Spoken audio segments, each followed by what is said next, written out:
हजरत मिर्जा मजहर जाने जाना फरमाते हैं कि बारिश हुई थी ताजी ताजी, दिल्ली में ताजी ताजी बारिश हुई थी। एक बाबा लकड़ी के जूते पहने खड़ा हो, अल्लाहू अल्लाहू अल्लाहू, असी किसी दे कुछ भी नहीं लगते, ना कोई साडा दर्दी। बाबा मस्त होके जा रहा, अल्लाहू अल्लाहू करता जा रहा। एक तवाइफ अपने कोठे से उतर के तो सीढ़ियों पे बैठी थी, साथ उसका यार भी बैठा था। बाबा अपनी मस्ती में जा रहा, तो बाबा जी के पैरों से कुछ मिट्टी उड़ी तो उस औरत के कपड़ों पे पड़ गई। परवाह ही नहीं, बुजुर्ग गुजर रहे। वो यार उसका दौड़ा हुआ आया, उसने आकर थप्पड़ मारा, का ख्याल नहीं सारे उसके कपड़े आलूदा कर दिए, तू किधर, तेरा दिमाग नहीं ठीक। बाबे ने नजर उठाई, का बेटे मैंने देखा नहीं, चल अल्लाह तेरा भला करे, तूने बदला ले लिया। बाबा जी चुप करके, वइज़ा ख़ातबहुमुल जाहिलून क़ालू सलामा, चुप करके गुजर गए। ठंड का मौसम था, बारिश ताज़ा हुई थी, हलवाई दूध काढ़ रहा था, उसने बिठाया बाबा जी को फट्टे पे, प्याला पकड़ा, दौड़ के आगे बढ़ा, बुजुर्ग आ गए, आइए बैठिए। दूध का गरम गरम प्याला शक्कर डाल के दिया, बाबा जी ने दूध पिया, फिर नजर झुकी, फिर रंग बदला, कहने लगे मालिक तू कितना बेनियाज है, कहीं थप्पड़ मरवाता है, कहीं दूध पिलाता है, तेरी बेनियाजी है ना, उधर थप्पड़ मरवाया, यहाँ दूध पिलाया, तू ही जानता है तेरे ढंग क्या है। अभी बाबा वहीं बैठा था, दौड़े आए पीछे से लोग, शोर हुआ, बाबे को दबोच के वहां ले गए जहां उस नौजवान ने थप्पड़ मारा था। कहा तू अल्लाह का बंदा है, अल्लाह के बंदे बद्दुआ तो नहीं देते, हुआ क्या? कहा तूने बद्दुआ दी है? कहा नहीं दी, बात बताओ। कहने लगे उसने तुझे थप्पड़ मारा है, छत पे चढ़ा है, पैर फिसला है, गर्दन के बल गिरा है, मनका टूट गया, मर गया, तूने बद्दुआ दी है। बाबा जी कहने लगे यार मैंने तो दूसरा लफ्ज भी नहीं कहा, भला हो कह के गुजरा हूं, मैंने नहीं बद्दुआ दी। कहा तूने दी है तभी तो मर गया। कहा नहीं दी। कहा बाबा तू बुजुर्ग आदमी है, सच बोल। तो बाबा जी कहने लगे सच सुनो, फिर मैं आ रहा था, मेरे पैरों से मिट्टी उड़ी, इसके यार के कपड़ों पे पड़ी, इसे बुरा लगा, इसने मुझे मारा।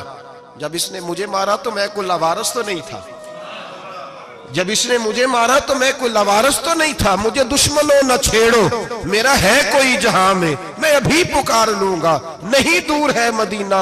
इसने मुझे मारा तो मैं कोई लवारस था कि मेरा बदला कोई ना लेता, इसने मुझे मारा है तो मेरे यार को बुरा लगा तो उसने इसे मार दिया है, मेरी तो गलती कोई नहीं, यारों यारों का झगड़ा है, ये तो दोस्तों का झगड़ा है, ये तो यारों का झगड़ा है, कोई गलती नहीं मेरी, कोई गलती नहीं। खश खश जिन्ना कदर नहीं मेरा, ये मेरे साहब नू वडियाइयां, मैं ते गलियां दा रूड़ा कूड़ा, मैं गलियां दा रूड़ा कूड़ा, मैनू महल चढ़ाया है साइया, मैनू महल चढ़ाया है साइया।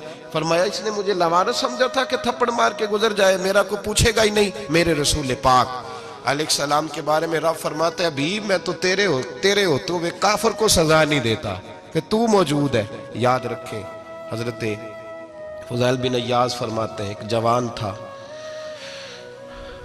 मस्जिद में आया, लोगों से कहने लगा रोटी खिलाओ, किसी ने तवज्जो ना की। उसने कहा मैं रब रब बताने वाला हूं, मेरी तरफ देखो तो सही। किसी शख्स ने ख्याल ही ना किया। फिर उसने कहा यार थोड़ा सोचो, नमाजियों से कहा, अहले इलाका से कहा, उन्होंने कहा तेरी तरह के बड़े दरवेश देखे। मस्जिद के मेहराब में वो रब करीम का बंदा इंतकाल कर गया। जब फौत हो गया ना, लोगों का मिजाज है, बीमार को दवाई नहीं देते, जनाजे पे वक्त पे पहुंच जाते। जब कोई गिर रहा होता है तो सहारा कोई नहीं देता, जब कोई गिर जाता है, टांग टूट जाती है तो तीमारदारी को जमाना पहुंच जाता है। और बुजुर्ग वो नौजवान अल्लाह का नेक बंदा मस्जिद के मेहराब में फौत हो गया। हजरत फुज़ैल इब्न अय्याज़ कहते हैं इमाम साहब ने ऐलान किया चंदा दो, कोई लावारिस फौत हो गया, कफन देना। चंदा इकट्ठा हुआ, कफन खरीदा, जनाजा पड़ा, इशा के बाद दफन करके आए। फजर की नमाज के लिए जब इमाम और मुअज्जिन मस्जिद में आए तो चीखे मारने लगे, तड़पने लगे, दूर दूर तक आवाजें फैल गई, दुनिया दौड़ी आई, क्या हुआ? कहने लगे वो जो तुमने कफन पहनाया था वो यहां पड़ा हुआ है, और देखो कफन पे तहरीर लिखी है। तहरीर क्या है? अर्श के मालिक ने फरमाया मेरे दोस्त ने रोटी मांगी, तुमने दी नहीं, उसने तुम्हें मेरे करीब करने के लिए अपनी तरफ तवज्जो कराई, तुमने की नहीं, और मेरा यार तुम्हारे कफन का मोहताज था, संभाल के रखो अपना कफन, मैंने उसे जन्नत का लिबास अता फरमा दिया, संभाल के रखो, ये कोई लावारिसों का टोला है? याद रखें, जो वारिस वाले हैं, वारिस वाले उनका रंग और है, जो मानने वाले हैं उनका मिजाज और है। अपनी जिंदगी लवारसों की तरह नहीं गुजारें, थोड़ा सा इधर गया था तो फिर थोड़ा सा इधर गया था तो थोड़ा सा, ये क्या बात हुई, ये क्या बात हुई। अपने आप को, अपनी निस्बत को, अपने अकीदे को मजबूत रखें। 1 इंच के लिए आला हजरत फाजिल बरेलवी रहमतुल्लाह अलैह के मकान की दीवार गिर गई। एक कोना मकान का, आप जानते हैं पुरानी दीवारें छोटी होती थी और बारिशों में अक्सर घरों की दीवारें गिरी हुई होती थी। एक साइड की दीवार गिर गई तो उस कोने में हिंदुओं का घर था। अब मिस्त्री साहब रात को आए, उनसे बात हुई तो कहने लगे सवेरे काम शुरू करूंगा। कहा 1-2 साहब ने कि हिंदुओं का घर साथ है और वो दुश्मन भी बड़े ज्यादा हैं, तो रात को ही हो जाए। कहने लगा जी नहीं, मेरी मजबूरी है, मजदूर कहां से लाऊंगा, बड़े मामलात हैं, सवेरे शुरू होगी। अब रात को मौलाना जफरुद्दीन बिहारी अलैहि रहमा कहते हैं बच्चे मदरसे के, बाकी सारे लोग, सबको जमा किया गया, चूंकि उस तरफ से थोड़ा खतरा था हिंदुओं की जानिब से। कहा जनाब ये बड़े दुश्मन है इस्लाम के, तो इस तरह करो कि 2-3 बच्चों की ड्यूटी लगाएं या कुछ लोगों की यहाँ रात को पहरा दिया जाए। ठंड भी बड़ी ज्यादा थी, खड़ा होना भी मुश्किल था। आला हजरत रहमतुल्लाह अलैह शाह की नमाज के बाद जल्दी उजरा खास में तशरीफ ले जाते थे। उस रात जब देखा ना बाहर शोर हो रहा है तो उसी तरह सर पे एक रुमाल लपेटा तो बाहर आ गए। कहने लगे क्या शोर है? कहा हुजूर सर्दी जरा ज्यादा है तो यहाँ किसी की ड्यूटी लगानी है पहरे की। 2 मिनट खामोश रहे, फिर फरमाने लगे कोई जरूरत नहीं, जाओ सो जाओ सारे जाके, कोई जरूरत नहीं, जाओ अपने अपने घरों को, कोई आदत नहीं, पहुंच जाओ। कहा हुजूर मेहरबानी करे, वो तय होने लगा था। फरमाया मेरी वजह से क्यों कोई सारी रात बेदार रहे, जाओ तुम्हें कहा ना आराम करो। लोग सो गए। सुबह फजर की नमाज पढ़ के आला हजरत रहमतुल्लाह ताला अलैह जब सीढ़ियां उतर रहे थे रजा मस्जिद की, तो वो जिस हिंदू की जानिब से ज्यादा खतरा था वो सीढ़ियों पे बैठा था, मस्जिद की सीढ़ियों पे। सब लोगों की तवज्जो हो गई। कहने लगा मौलाना मैं कलमा पढ़ने आया हूं, मुझे कलमा पढ़ा के मुसलमान कर दो, मैं कलमा पढ़ने आया हूं, मुसलमान करें। लोगों की तवज्जो, आला फरमाने लगे नहीं अभी तो इंतजार कर, थोड़ी देर के, अच्छी तरह सोच ले, जज्बाती फैसला ना कर, ये तू आ रहा है। ये कह के जब 2 सीढ़ियां नीचे उतरे उसके पास से तो उसने पैर थाम लिए। कहने लगा अब ऐसे तो ना करो, रोने लगा। आला हजरत रहमतुल्लाह ने कलमा पढ़ाया, कुछ बातों की नसीहत फरमाई, तशरीफ ले गए। घेरने वाले घेर के बैठ गए। कहने लगे हमें भी बता बदला कैसे है। कहने लगा दीवार गिर गई, आधी रात के वक्त, आधी रात तक इंतजार करता रहा, पहरेदार कोई नहीं, तो 2 तलवारें लेकर जब मैं इनके मकान की जानिब बढ़ा, मैंने कहा आज गर्दन काटूंगा और काट करके निकलूंगा।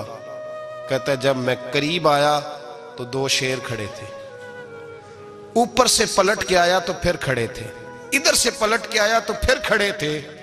फरमाते हैं मैं 2 घंटे के बाद आया तो फिर पलट के खड़े थे, मैं फिर 1 घंटे के बाद आया, शहरी का वक्त हो गया तो फिर पलट के खड़े थे। अब मैं डर के भागा।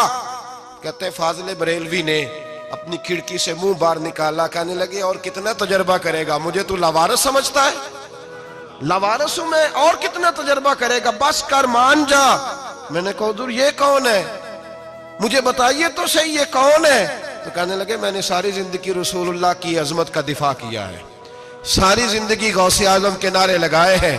अभी तो ये मदद सिर्फ गौस पाक जैलानी की भेजी हुई है, अभी तो गौसे आजम की भेजी हुई मदद है। मौला अली अभी पीछे हैं, 2 जहां के महबूब अभी इससे पीछे हैं, वो तो अभी पीछे हैं, पीछे खड़े हैं कि जरूरत पड़ी तो हम भी तैयार बैठे हैं। ओ भाई आज रिवाज हो गया, रिवाज। मैंने 2-4 दिन पहले भी कहा था, लोग कहते नहीं कोई नहीं जरूरत, सामने सारा कुछ नजर आ रहा है। ओ खुदा के बंदो याद रखो, निस्बत है बड़ी चीज, जाने तवो दो में।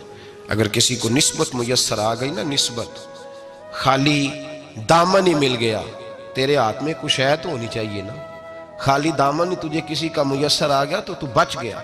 अपनी निस्बतों की हिफाजत करें, इनको मजबूत करें, इन पर मेहनत करें, इन पर तवज्जो रखें।